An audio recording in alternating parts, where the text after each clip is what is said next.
I just finished watching Netflix's new Resident Evil TV series, Infinite Darkness, and oh boy was it bad. Directed by Eiichirō Hasumi and released July of this year, Resident Evil Infinite Darkness is probably the worst looking show I've seen in a very long time. Resident Evil has had a long line of bad movies and TV series based off of it, and I'm sorry to say Infinite Darkness does not break that chain. I've had this show on my radar for a while now. I watched the first 2 episodes back with my friends when they were first released, and we were just amazed by how bad the show was. Since then, I've wanted to make a video about it, so when I had free time recently, I decided to rewatch it, and I'm not disappointed to say, the show is the absolute mess that I remember. Infinite Darkness is a very small TV series. It's only about 4 episodes in length, with each episode being roughly around 20 minutes each, so you can easily watch the show in under an hour. Honestly, it feels like it should have just been a movie rather than a TV series. In terms of Resident Evil storylines, Infinite Darkness' story is very dumb. It feels like a mess of storylines jumbled together to try and make something cohesive. People don't act like people. Everything they do only has one purpose, to move the plot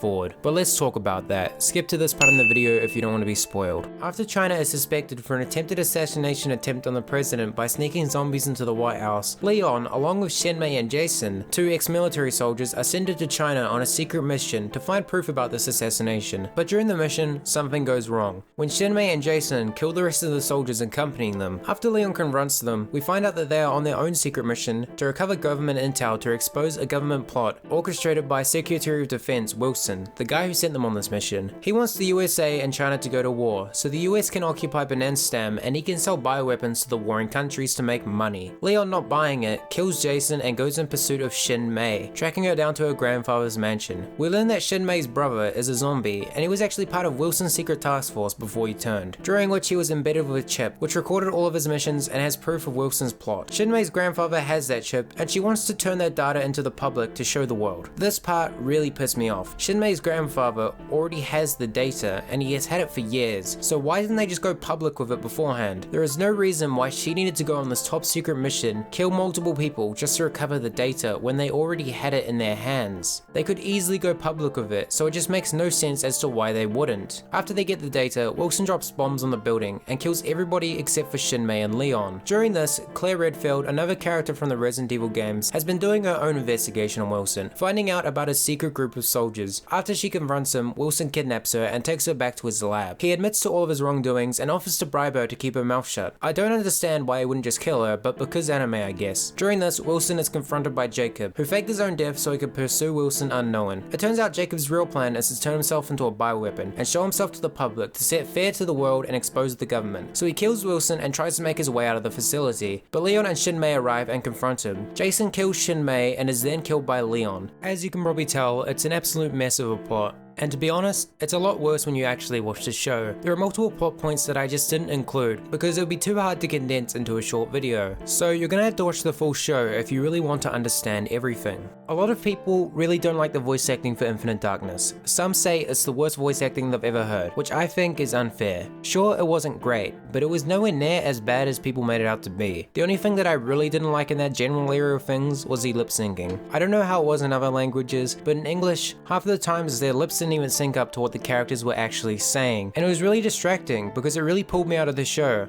When are you gonna stop treating me like a kid? All of the characters' movements and animations in Infinite Darkness was all done in motion capture that was then done over with CG, and it's probably the worst part of the show. It looks absolutely awful. Character movement looks robotic and just doesn't look natural. The facial animations look weird and unsettling, and mix that with the inconsistent quality of textures and assets, and it just has this really uncanny vibe to it. I don't know if something went wrong when they ported the show over to CG, but it's a real shame. Aside from a few, a lot of the textures and characters look really good, but it's just ruined by the animation. Everyone seems to be split in the middle about this show. Looking at the reviews, it's received a 5 out of 10 on almost every platform. A lot of people don't like this show, but about an equal amount of people really seem to love it, and I think I can understand why. This show isn't made for someone like me. It's made for a die-hard fan of the Resident Evil series. The show has so many callbacks and references to the games, and to be honest, it just comes off as really fanservice-y, so I can understand why people would like it. But for someone like me, who doesn't really care about the franchise as a whole, I just can't get that same level of appreciation out of it, and for that reason, I'm going to rate this show a 4 out of 10. Thank you.